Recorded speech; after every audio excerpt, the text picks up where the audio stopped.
Hey everybody, this is your day 10 video.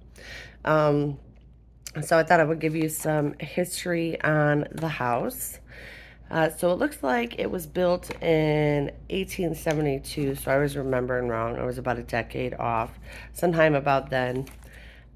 It was originally a multi-family dwelling, and so we had in the first building on the, let's see, I can't remember the directions, but the one on the other side of where I'm at now, that would have been Lane Lockwood, and I think that was Charles B. Lockwood's brother.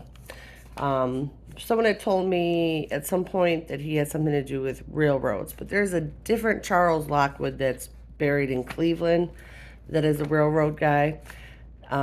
This guy, I think, was some kind of business owner. So I was doing basically what I would do for like genealogy and stuff and looking up different records and reading the censuses and stuff because they have images so you can go in and look at. And I could not make out the occupation on like any of them. One of them said, one of the later ones said proprietor, so that's why I was like, I think he was some kind of business owner, maybe of a factory or something. Some the ones looked like it said big box.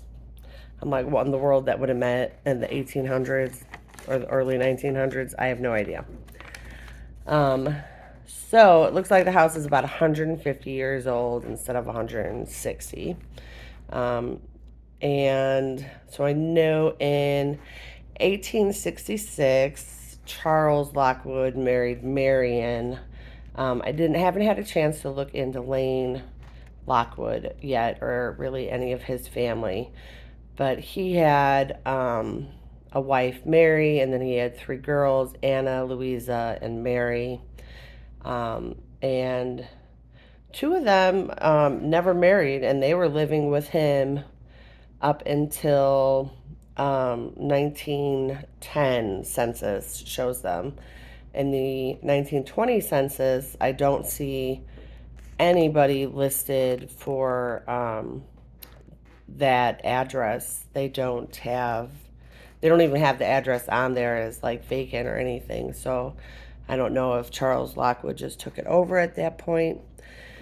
Um, so, like I said, he married in 1866. I know they were living here by 1880. Somebody in the Historical Society told me it was built in 1872. I know names of different servants that had lived here. Seems like they liked the Germans, but there was a lot of German um, people in this area. So, um, and then his wife, Marion, she died in 1907. And then, interesting enough, in 1910 census, it just has Charles listed, no servants or anybody living with him.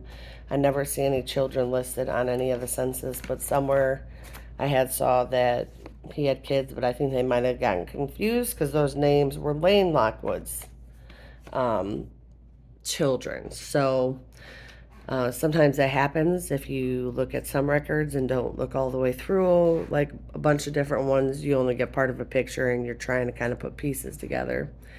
And then in 1920, yeah, and funny enough, in the 1910 census, Lane Lockwood as well doesn't have any servants. And so, all the other census, they have servants, at least one servant, if not two or three. Like at one point, there's a hostler living with Charles, and that is somebody who kind of takes care of horses and carriages. So I assume that was what his job was. And they had two other servants at that time, and then the couple that lived with Lane.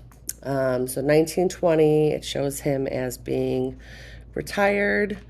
And he has a servant, Eugenia, who lives with him, and then he marries her in 1921. He passed away in 1932, and she passed away in 1935. I have some more information, and I'm still kind of looking into some other stuff. Really can't wait to get to the library to see if I can't find some different pictures. Again, that'll help me give me some ideas of how I want to restore things.